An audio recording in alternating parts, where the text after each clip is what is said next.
picture this. You're standing in your kitchen, mid-sentence, passionately arguing a point or explaining a complex idea. You're gesturing with your hands, your voice is rising, and you're making some incredibly valid points. Then, you realize the room is empty. Or worse, you notice your roommate standing in the doorway, staring at you like you've finally lost your mind. We've all been there, right? That sudden, stinging wave of embarrassment.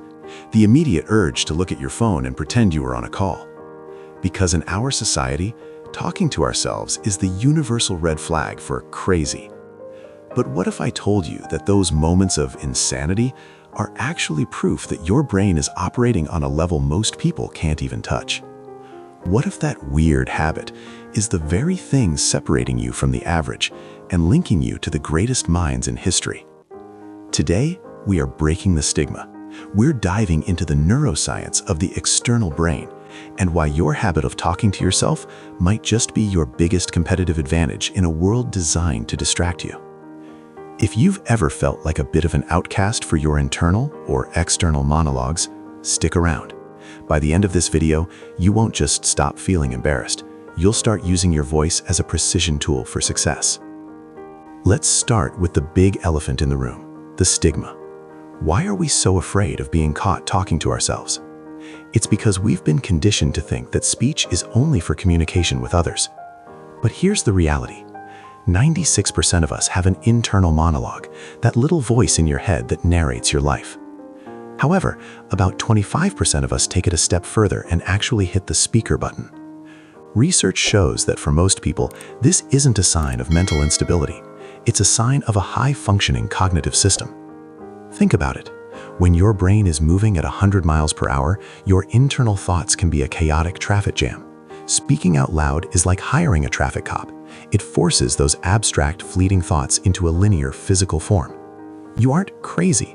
You're just processing data faster than your silent mind can handle. In the US, we talk a lot about main character energy. Well, every great protagonist has a soliloquy. Why should you be any different? This brings us to our first major breakthrough, the external brain. Have you ever noticed that some of the most brilliant people in history, from Albert Einstein to Nikola Tesla, were notorious self-talkers? Einstein used to repeat his sentences to himself softly. Why? Because of a concept called materializing thoughts.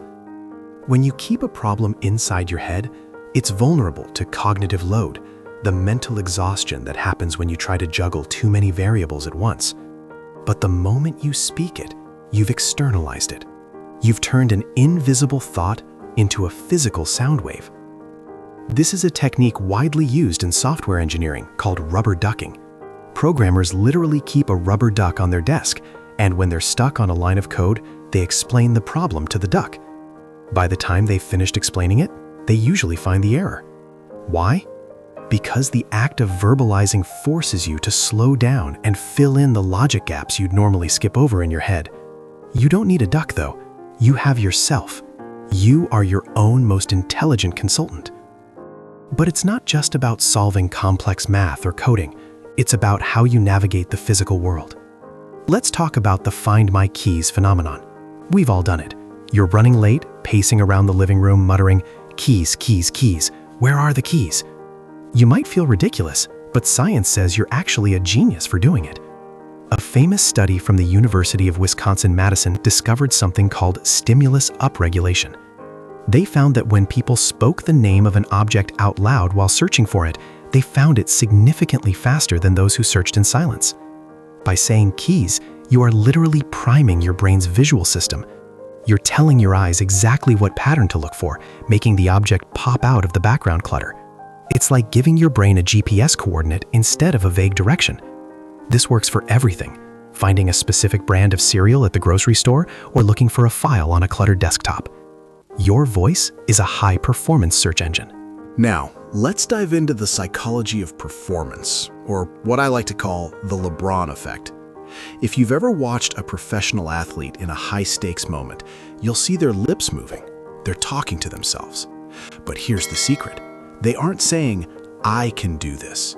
They're saying, "Name, you can do this." This is called distanced self-talk. Research from the University of Michigan shows that talking to yourself in the second or third person, using your own name, is a game changer for emotional regulation. When you use the word I, you're trapped inside your own anxiety. But when you address yourself by name, you create a psychological distance.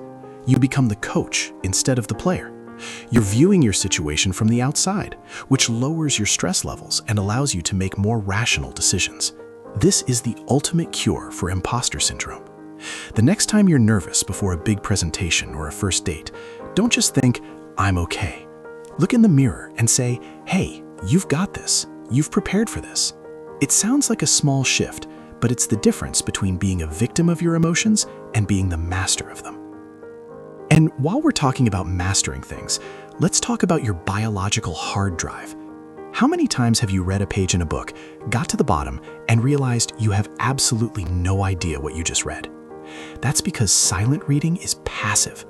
But there is a phenomenon called the production effect. Studies show that we have a much higher retention rate for information that we've spoken out loud. When you say something, your brain has to perform two tasks. It has to produce the sound, and it has to hear the sound. This double whammy creates a memory trace that is far stronger than just looking at words on a screen. If you're trying to learn a new language, master a new skill, or study for an exam, stop just reading. Start teaching.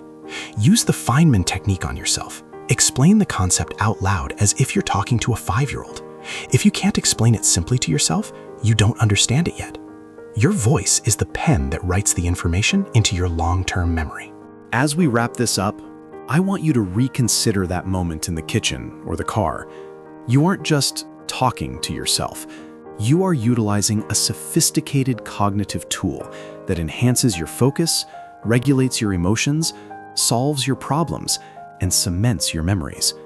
You are acting as your own mentor, your own coach, and your own best friend.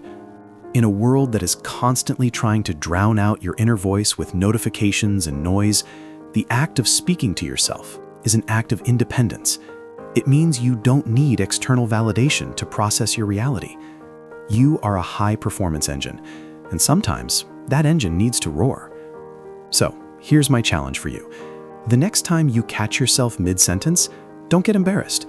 Lean into it. Finish the thought. Solve the problem. If you've been watching this video and nodding along because you finally feel seen, I want you to do two things. First, drop a brain emoji in the comments. Let's see how many geniuses we have in this community. And second, hit that subscribe button. In our next video, we're going to explore why overthinkers are actually the best problem solvers in the world, and how you can flip that anxiety into an asset. Until next time, keep talking, keep dreaming, and remember, the most important conversation you will ever have is the one you have with yourself. See you in the next one.